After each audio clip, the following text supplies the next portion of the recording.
One common question I get in negotiation is, well, what are we negotiating? And that's a good question. We put out an RFP. We put a lot of effort into market research. We put a lot of effort into shape. We put a lot of effort in the evaluation criteria, and then people score and the numbers come back and it's 72.4 and 85.6. So we're done. Well, what are we negotiating then? Because if we change the scope too much, then now everybody who didn't win can say, oh, well, if I knew that, I would have priced this. Or if I'd known you were going to do that in negotiation, then I would have bid a different way. Or if I'd known you were going to do that, then I would have bid at all. So it's a legitimate question to say, what exactly are we negotiating that isn't breaking an RFP? Number one, you have vendors who may take exceptions to a lot of requirements.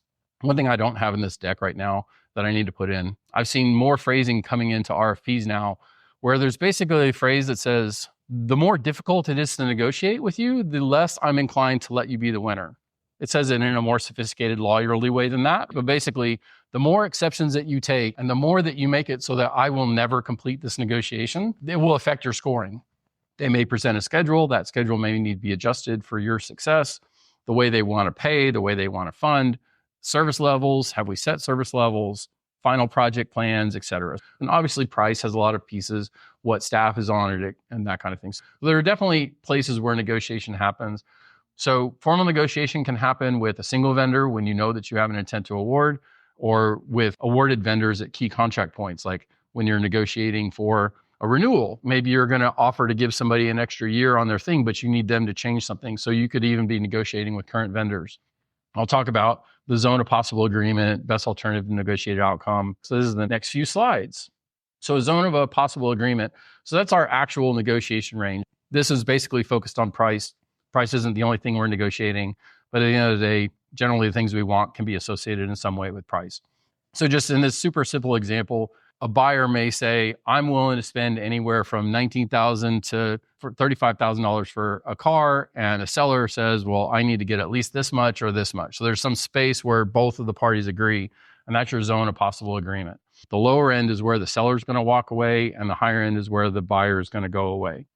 So you guys have heard BATNA before. Best alternative to a negotiated outcome.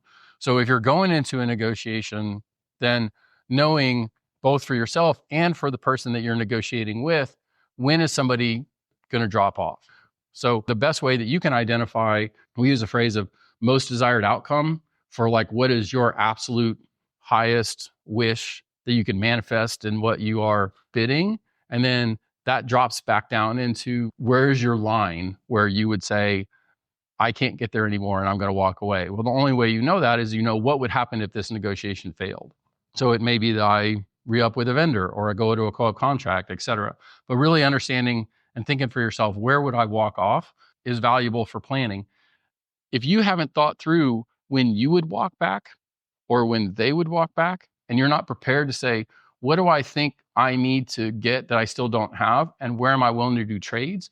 Then the first time that you tell a vendor, I'd like to have you do a performance measure for this, or I'd like you to have a new procedure for this. And they say, well, that's hard, or I can't. You are negotiating at that point. So if you haven't gone through the exercise in a formal process, then you're not prepared to handle it when you get to there. You can still be super friendly. You can still seek to do this collaboratively, because that's what this says, right? There's a zone of possible agreement, and we want to stay in the zone of possible agreement, but you want to be at the maximum towards what you're trying to accomplish. So this was basically me building a negotiation workbook. So this is client and provider and description. So most desired outcome, what is the key factors, schedules, commitments, success criteria? What's our best definition for success?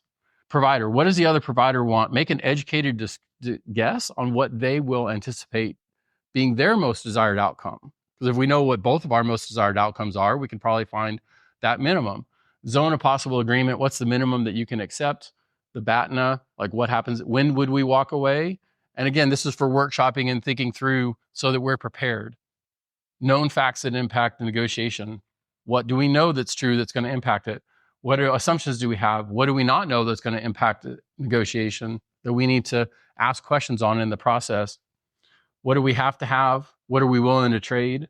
And what are the stakeholders? And doing that exercise for the client, for you, and for the provider, I think it helps you make sure that you're organized. And the net of that would end up being then being able to say, we're going to walk into the negotiation and we're going to call the vendor to action within the span of the RFP on the thing that creates the maximum value for both of us. And then when we anticipate what they're going to say they can't do, or maybe when things that we want to ask that we think are going to be hard for them to say yes to, ask them for it and then be prepared to trade, but don't trade up front because you may still need them. Hi, it's Dustin Lanier. Thanks for listening. Please find me on LinkedIn for original public sector operations content every week. And please reach out to me if I and my team of procurement professionals at Civic Initiatives can help you be a public procurement change agent.